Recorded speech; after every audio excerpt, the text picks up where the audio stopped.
Assalamualaikum warahmatullahi wabarakatuh. Saya Muhammad Akli pada pagi hari ini akan membahas materi tentang asbabun nuzul. Baik, marilah kita langsung ke materinya saja. Yang pertama adalah pengertian asbabun nuzul. Menurut etimologi, asbabun nuzul adalah sebab-sebab yang melatar belakangi terjadinya sesuatu. Meskipun segala fenomena yang melatar belakangi terjadinya sesuatu bisa disebut asbabun nuzul, namun dalam pemakaiannya, ungkapan asbabun nuzul khusus dipergunakan untuk menyatakan sebab-sebab yang melatar belakangi turunnya Al-Quran, seperti halnya asbab al-wurud yang secara khusus digunakan bagi sebab-sebab terjadinya hadis. Sedangkan secara terminologi atau istilah asbabun nuzul dapat diartikan sebagai sebab-sebab yang mengiringi diturunkannya ayat-ayat Al-Quran kepada Nabi Muhammad SAW karena ada suatu peristiwa yang membutuhkan penjelasan atau pertanyaan yang membutuhkan jawaban. Adapun beberapa pendapat terhadap pengertian asbabun nuzul menurut beberapa ulama adalah sebagai berikut. Menurut Jalaluddin Asyuti dalam bukunya Lubabun Nuzul fil Asbabin Nuzul, pengertian asbabun nuzul adalah salah satu ilmu yang harus dipelajari bagi seseorang yang ingin menafsirkan Al-Quran. Pemahaman terhadapnya merupakan sebuah kemestian agar tidak terjadi kesalahan dalam menafsirkan ayat-ayat Allah.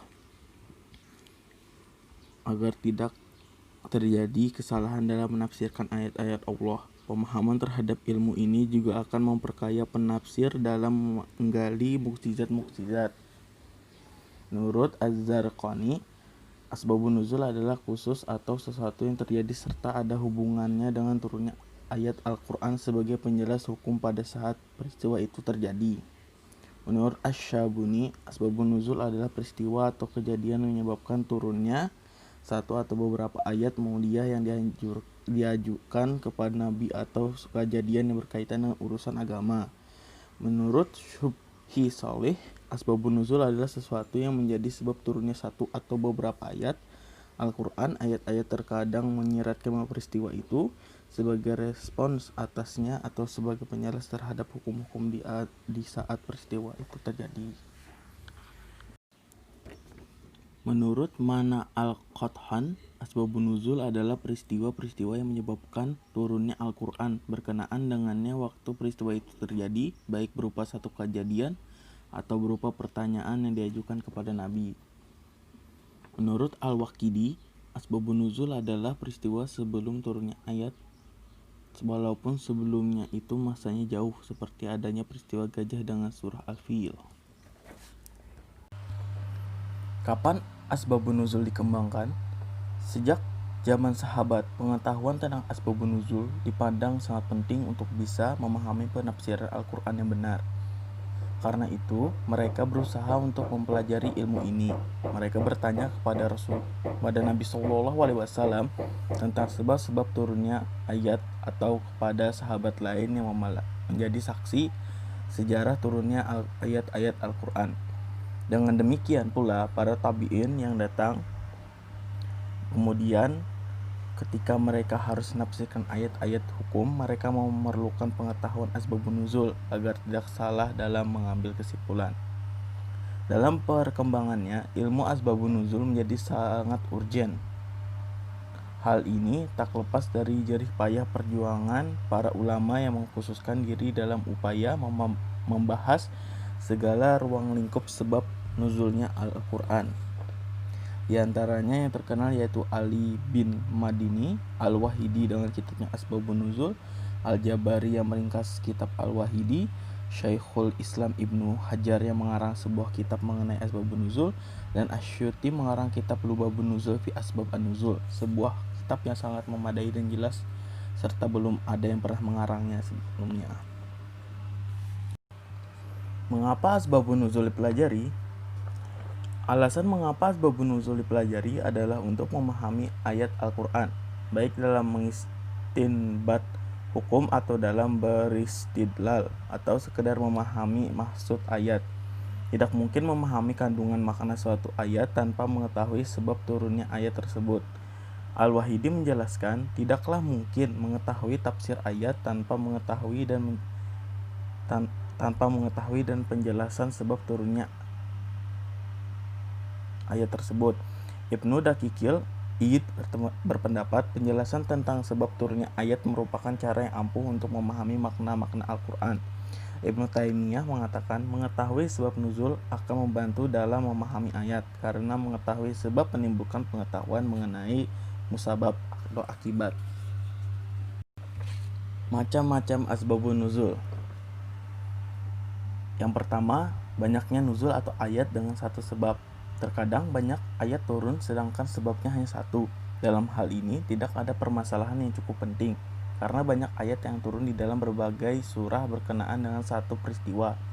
Contohnya ialah apa yang diriwayatkan oleh Sa'id bin Mansur, Abdurrazzaq, Tirmizi, Ibnu Jarir, Ibnul Munzir, Ibnu Abi Hatim, Tabrani, dan Hakim yang mengatakan sahih dari Ummu Salamah. Ia berkata, Rasulullah SAW, aku tidak mendengar Allah menyebutkan kaum perempuan sedikit pun mengenai hijrah. Maka Allah menurunkan, maka Tuhan mereka memperkenankan permohonannya dengan firman, sesungguhnya aku tidak menyia-nyiakan amal orang-orang yang beriman di antara kamu, baik laki-laki ataupun perempuan, karena sebagian kamu adalah turunan dari sebagian yang lain. Al-Imran surah ketiga ayat ke-195.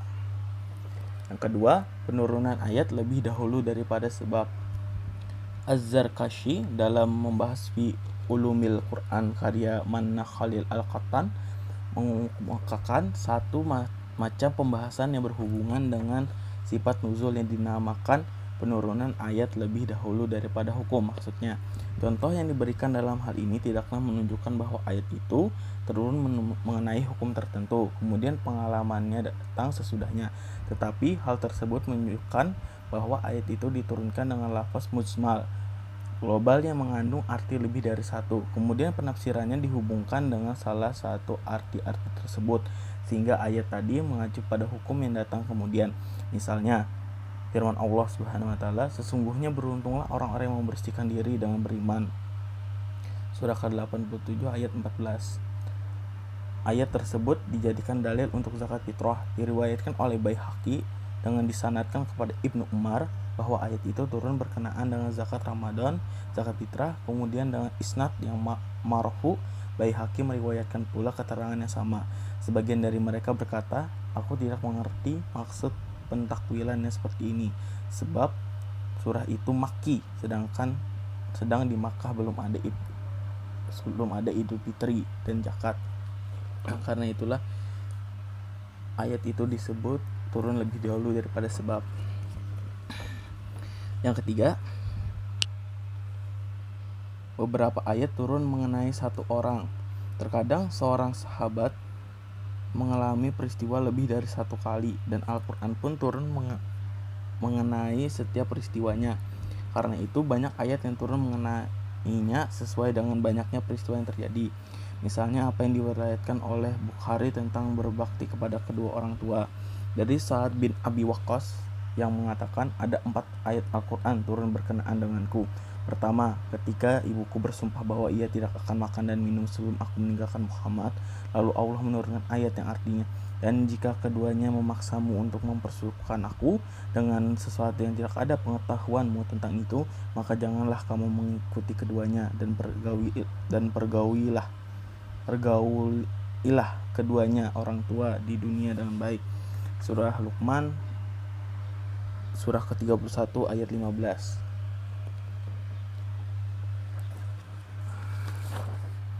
Kedua, ketika aku mengambil sebilah pedang dan mengaguminya, maka aku berkata kepada Rasulullah SAW, Rasulullah, berikanlah kepadaku pedang ini. Maka turunlah ayat yang artinya, mereka bertanya kepadamu tentang pembagian harta rampasan perang. Surah Al-Anfal surah ke-8 ayat pertama. Ketiga, ketika aku sedang sakit, Rasulullah SAW datang mengunjungiku. Kemudian aku bertanya kepadanya, Rasulullah SAW, aku ingin membagikan hartaku, bolehkah aku mewasiatkan separuhnya? Rasulullah SAW diam, dan turunlah ayat yang menjelaskan bahwa berwasiat dengan sepertiga harta itu diperbolehkan. Keempat, ketika aku sedang minum minuman keras khamar bersama kaum Ansor, seorang dari mereka memukul hidungku dengan tulang rahang unta.